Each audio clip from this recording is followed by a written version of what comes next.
혹시 감당할 수 없는 압박감에 짓눌려 본 적 있으신가요? 오늘 이 시간에는 사도 바울의 삶에서 가장 극적이었던 한순간을 들여다보면서 이 불가능해 보이는 압박 속에서 인간의 회복 탄력성, 그리고 세상을 보는 인식이라는 게 얼마나 큰 힘을 갖는지 한번 깊이 파헤쳐 보겠습니다. 자, 그럼 바로 시작해 볼까요?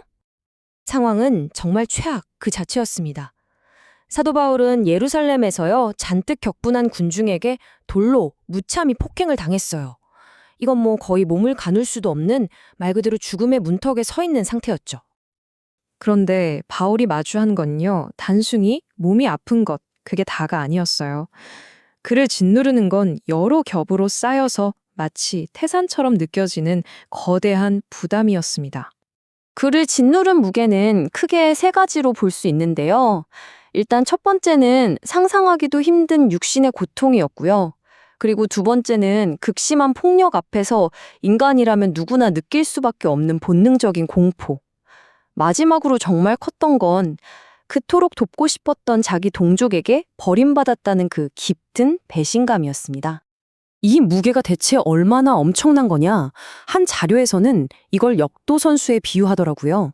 보통 역도선수가 자기 몸무게의 3배를 드는 게 거의 한계에 가깝다고 하잖아요. 바울이 이겨내고 일어서야 했던 그 정신적, 육체적 무게가 바로 그 정도였다는 겁니다. 이건 거의 초인적인 힘이 필요한 그런 상황이었던 거죠. 바로 그때 정말 기적 같은 전환점이 찾아옵니다. 로마 병사들에게 구출된 바울에게 아주 짧은 기회의 창이 열렸거든요. 그리고 바울은 그 순간을 절대 놓치지 않았습니다. 그 순간은 그야말로 찰나, 정말 눈 깜짝할 사이였어요. 폭행당한 직후에 로마 병사들한테 간신히 구출돼서 막사로 끌려가기 바로 직전이었으니까요. 길게 고민하고 자시고 할 시간이 전혀 없었던 거예요. 하지만 바울은 빛처럼 빠르게 지나가는 그 기회를 꽉 붙잡아서 행동하기로 결심합니다. 자, 이제부터가 정말 흥미로운 지점입니다. 바울은 그냥 말을 해야겠다라고 선택한 데서 그치지 않았어요. 그가 내뱉은 바로 그 첫 마디가 모든 걸 바꿔놨거든요. 여러분, 한번 상상해 보세요.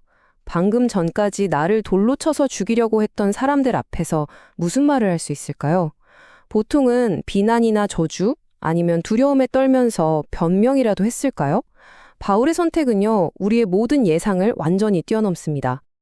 그의 첫 마디는 바로 이것이었습니다. 부형들아. 자신에게 돌을 던졌던 그 군중을 향해서 이렇게 부른 거예요. 이 한마디가 가진 힘, 느껴지시나요? 정말 놀랍죠? 부형들아라는 말이 그냥 의례적으로 하는 말이 아니었다는 거죠. 자료에서는 이걸 나의 아버지, 나의 형제들이여 라는 그의 마음 가장 깊은 곳에서부터 터져나온 진심이었다고 설명합니다. 그는 정말로 그들을 자기 가족으로 보고 있었던 겁니다. 그럼 여기서 핵심적인 질문이 생기는 거죠. 도대체 어떻게 사람이 자기를 죽이려던 사람들을 가족으로 볼 수가 있는 걸까요? 무엇이 그의 관점을 이렇게까지 근본적으로 바꿔놓은 걸까요? 과거의 바울, 그러니까 사울이었을 때를 생각해 보면 이 변화가 더 극명하게 보여요. 과거에 그는 스데반이 돌에 맞아 죽는 걸 보고 마땅하다고 생각했던 사람이거든요. 스데반을 반드시 죽여야 할 자로 봤기 때문이죠. 그런데 지금의 바울은 자신에게 돌을 던지는 사람들을 형제와 아버지로 보고 있습니다. 이건 하늘과 땅 차이죠. 대체 뭐가 한 사람을 이렇게까지 바꿀 수 있는 걸까요?